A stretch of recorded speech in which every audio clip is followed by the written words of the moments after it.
Dampak adanya pasar malam dan arena permainan di Desa Dramaga, Kecamatan Dramaga, Kabupaten Bogor, dan hujan yang turun melanda Bogor membuat jalan lingkar Dramaga dipenuhi tanah dan licin saat diguyur hujan, sehingga membahayakan para pengguna jalan terutama kendaraan roda 2. Untuk itu pihak pengelola pasar malam dan arena permainan bertanggung jawab akan kondisi jalan ini.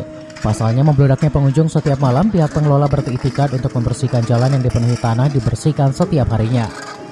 Hal ini terlihat para pekerja membersihkan tanah yang menutupi jalan sehingga tidak terjadi kecelakaan bagi para pengguna jalan yang melintasinya. Pasar malam dan arena bermain sudah berjalan di pertengahan bulan Maret. Dari Dramaga, Kabupaten Bogor, Iman Abdurrahman melaporkan.